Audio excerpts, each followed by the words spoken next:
বন্ধুরা, আমার এই দাদাভাইকে আপনারা অনেক আগে দেখেছেন। ওনাকে আমি 24 সালে ওষুধ দিয়েছিলাম।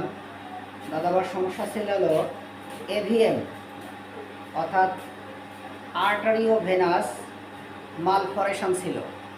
অর্থাৎ ওনার ব্রেনের ভিতরে আমাদের যে লক্ষ লক্ষ নার্ভগুলো রয়েছে, ক্রানিয়াল নার্ভ রয়েছে 12 জোড়া, অলফ্যাক্টরি নার্ভ রয়েছে। তো এভাবে আমাদের যত নার্ভগুলো রয়েছে, দাদাভাইয়ের নার্ভগুলো মানে পেঁচানো ছিল। এটা আমরা বলতে পারি কনজেনিটাল প্রবলেম।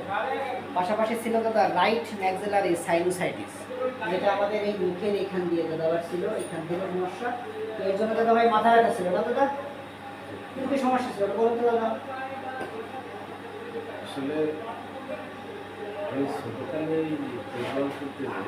আচ্ছা আমি সামনে থেকে আসতেছি, হঠাৎ করে পিছনের দিকটা একজন যে বড় করে মারছে, এটা আসলে আমি খেয়াল করি। হঠাৎ করে যে পিছন বরাবর লাগছে আর পড়ে গেছে।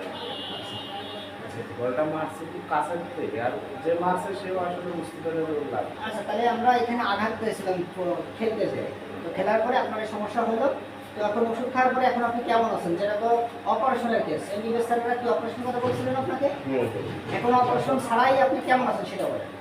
আল্লাহর রহমতে আলহামদুলিল্লাহ অনেক ভালো আছে, আল্লাহ অনেক সুস্থ রাখছে। মানে ব্রেনের ভিতর বিষয়টা, যে আপনার যে নাকের সমস্যা এবং ব্রেনের সমস্যা ছিল, আল্লাহর রহমতে এখন এটা 100% ভালো নাকি? ইনশাল্লাহ আশা করি আগে যে সমস্যা ছিল ওইগুলো এখন আল্লাহর রহমতে কোনো কিছুই নেই। আপনার কাছ থেকে ওষুধ খেয়ে আল্লাহর রহমতে আল্লাহর রহমতে অনেকটা সুস্থ আছে। আপনি ওই দিকটা পুরোপুরি সুস্থ বলা যায়? হ্যাঁ, আচ্ছা, এখন আইসেন আরো কি সমস্যা নেই দাদা? ব্যথা পাইছিলাম এই মাথায়। আচ্ছা, মানে এখন আসছেন ব্যথার জন্য, মাথায় ব্যথা। আর জন্য কি যে আপনার আর এই পার পিছনের দিকে মানে পা একেবারে আপনার ব্যথা পর্যন্ত কোনো পায় মানে পিছনের দিকে মানে লাগে টাইনে করতেছে। টাইনে ধরতেছে। তার মানে এখন দাদা, এখন দাদাভাই আসছে ওনার মাজার ব্যথা নিয়ে একটা চোট পেয়েছিল। এরপরে চোট লাগার পর থেকে ওনার এই মাজা, কোমর এবং আপনার এই যে আমাদের যে থাই রয়েছে, যেটাকে বলা হয় ফিমার, এর পিছন পাশে আমাদের যে আর্টারি এবং ভেইন আছে, এই আর্টারি ভেইনে টান দিচ্ছে, তাই বলছি দাদা? এটা আপনি বেলচা দিয়ে কাজ করতে যেয়ে তখন টান লেগেছিল, তাই তো? একটা চোট লেগেছিল, আঘাত পেয়েছিলেন। তো বন্ধুরা, আপনারা শুনলেন আমার দাদা ভাইয়ের যেটা অপারেশনের কেস, এবং অপারেশনও কিন্তু রিস্ক হয়ে যায়। ব্রেনের ভিতরে যে রগগুলো আছে এটা ভুলভালভাবে পেঁচিয়ে রয়েছে সোজা বাংলায়। তো এই পেঁচায় থাকার রগটা অবশ্যই অপারেশন করে এটা সোজা করতে হবে। কিন্তু এই হোমিওপ্যাথি ওষুধের অপ্রতুল্য ক্রিয়ায় দাদাভাইয়ের মুখ থেকে শুনলেন সে মাত্র 2বার তাকে আমি ওষুধ দিয়েছিলাম, আমি দেখাচ্ছি।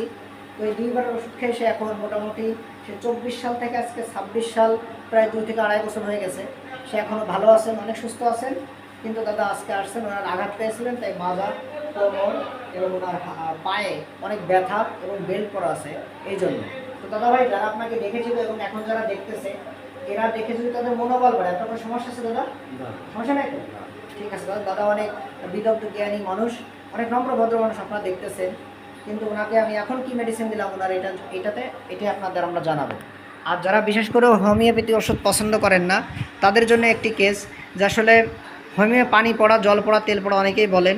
তারপরে দেখেন হোমিওপ্যাথি ওষুধে কিন্তু ভালো কাজ করে, যেখানে অপারেশনও কিন্তু রিস্ক থেকে যায়, বা অপারেশনের রুগীগুলো ভালো থাকে বা ভালো রাখা যায়। তো আমার দাদাভাই ভালো আছে, তার নিজ মুখ থেকে শুনলেন। আজকে আমার দাদাভাইকে সোডিয়াম সালফাইড 0/2 দিলাম, আজকে 24শে মে 2026।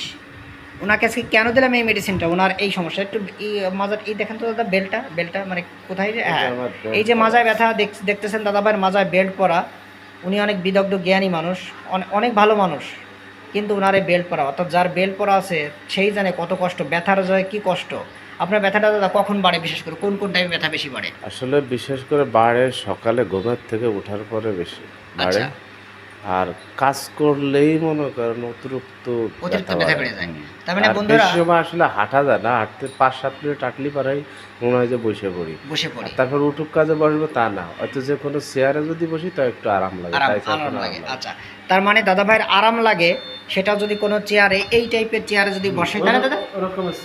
এই টাইপের চেয়ারে কেউ যদি চাইপে দেয়, একটু গরম স্যাক দেয়, তাহলে ব্যথাটা কমে।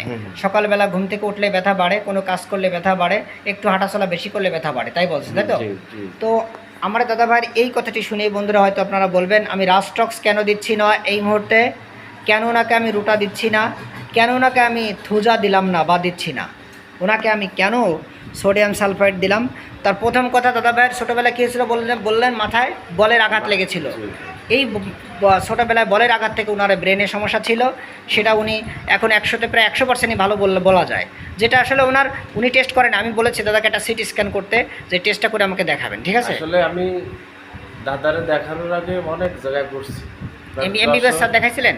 অনেক, অন্তত এমবিবিএস 10টা স্যারে দেখাইছি। আচ্ছা, স্যারকে দেখানোর পর স্যাররা কি বলেছিলেন? কিন্তু একই কথা বলছে, কেউ কেউ বলছে হয়তো অপারেশন হইলে হয়তো আল্লাহর রহমত হয়তো ভালো হতেই পারে, কিন্তু এটা কেউ কোনো গ্যারান্টি দেয় না।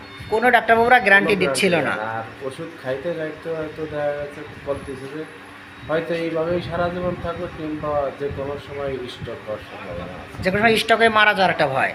আচ্ছা, দাদার কাছ থেকে ওষুধ খেয়ে আল্লাহর মতো অনেক ভালো আছে। আপনারা যেখান থেকে দেখছেন, আচ্ছা, আল্লাহর মতো দাদা খুব ভালো ওষুধ দেয়। আর সুস্থ করার মালিক আল্লাহ, আমি নয়, বা যে কোনো হোমিও ডাক্তার বা কোনো এমবিবিএস স্যারেরা নয়, কারণ আমাদের মেডিকেল থিওরিতে যেটা আছে সেটাই আমাদের বলতে হবে, তাই না দাদা? যেহেতু অপারেশনের কেস, এমবিবিএস স্যারেরা বলেছিলেন অপারেশন করলেও আপনি ভালো হবেন কিনা তার কোনো গ্যারান্টি নেই, এবং আর বিশেষ করে ওষুধ আপনার সারা জীবনে খেয়ে যেতে হবে, অ্যালোপ্যাথি এমবিবিএস স্যারেরা বলেছিলেন। আর ওষুধ খেতে খেতে যে কোনো সময় আপনি স্টক করে মারা যেতে পারেন, তাই না? এরকম একটা ভয় দিতেছিলেন। কিন্তু আপনি আমার এখান থেকে কয়বার ওষুধ নিয়েছেন? 2বার ওষুধ নিয়েছিল আমার দাদা ভাই। ওনাকে আমি তখন দিয়েছিলাম ক্লাবমোস 0/0/2 দিয়েছিলাম, এবং পরেও তাই দিয়েছিলাম। এই ক্লাবমোসের অপরতুল্য ক্রিয়ায় আমার দাদা ভাই এখন বলতেছে সে তার এই সমস্যা থেকে সে পুরোপুরি সুস্থ আছে বলে তার মনের ধারণা।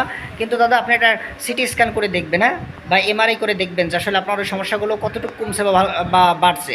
কিন্তু কমছে বিধায় আপনি ভালো আছেন, কিন্তু কতটুকু আছেন এটা আমাকে দেখাবেন কি কেমন? আচ্ছা, তো আমার দাদা ভাইয়ের রিপোর্টটা একটু দেখতে চাই আমরা। তাহলে বন্ধুরা দেখুন, আমার দাদা ভাইয়ের সমস্যা হচ্ছে right side hydronephrosis with cystitis, মানে ডান পাশের পানি জমা, যেটা আমাদের প্রদাহ, যার কারণে ওনার এটা, যদি উনি পানিটা একটু বেশি খায় এবং ব্যায়াম ঠিক মতো করে, কিছু খাদ্য অভ্যাস আছে আমি বলে দিয়েছি, যেমন গরুর মাংস, হাঁসের মাংস, হাঁসের ডিম, এবং কিছু কিছু খাবার আছে অ্যালার্জির খাবারটা বেশি করে যদি না খায়, আমি আশা করি ওনার এই সমস্যা আস্তে আস্তে ভালোর দিকে যাবে। তো আপনারা দেখুন, এই যে দাদাভাই রিপোর্ট, নজরুল ভাই, আমি দেখাবো ওনার এটা 0 চলে আসবে, মানে সুস্থ হয়ে যাবে পুরোপুরি। আপনারা রিপোর্টটা দেখে রাখবেন, উনি পুরোপুরি ভালো হবে, আমি আশাবাদী। যেহেতু ওনার অপারেশনের কেস, এত বড় কেস, উনি ভালো আছেন, আর এটা তেমন কোনো সমস্যা না। এটা দাদাভাই করে নিয়ে আসছেন, এক্সরে রিপোর্টটা গাদা রিপোর্ট করেছে দাদা, কিন্তু কাজের কাজ কিছু হচ্ছে না। আমার দাদাভাইকে আমি কেন দিলাম আজকে এই সোডিয়াম সালফাইড, ওনাকে দের একটা কারণ, দাদাভাইয়ের রোগটা বাড়ে গেলো বিশেষ করে ঠান্ডা যখন বেশি লাগে। আপনি বলুন কখন এটা বাড়ে? ঠান্ডা যখন বেশি হয় সেই সময় লাগে। ঠান্ডা যখন অত্যাধিক ঠান্ডা লেগে যায়, তাই তো? মানে আপনার কোল্ড অ্যালার্জি আছে, তাই না দাদা?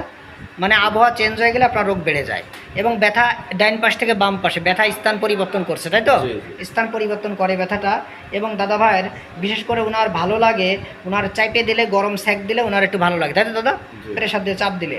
এবং দাদা ভাইয়ের বিশেষ করে আগে সমস্যা ছিল ওনার পায়ে, বিশেষ করে 17 থেকে 18 বছর আগে পাও অবাস থাকতো, সেটা এখন আছে দাদা?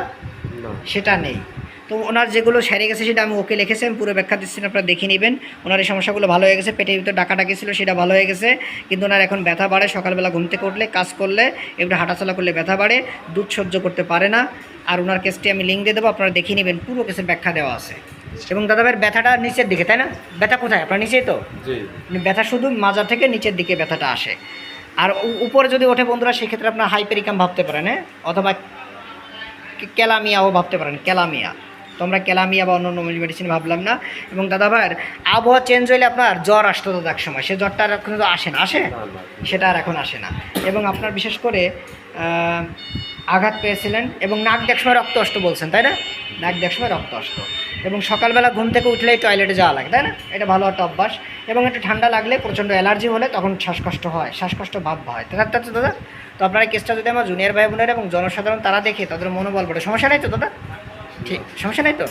আচ্ছা দাদা, ঠিক আছে। আপনি ভিডিওতে সাহায্য এবং সহযোগিতা করার জন্য অসংখ্য ধন্যবাদ। আপনারা কেসটি পুরোপুরি দেখে নেবেন, আমি কেসের লিঙ্ক দিয়ে দেবো।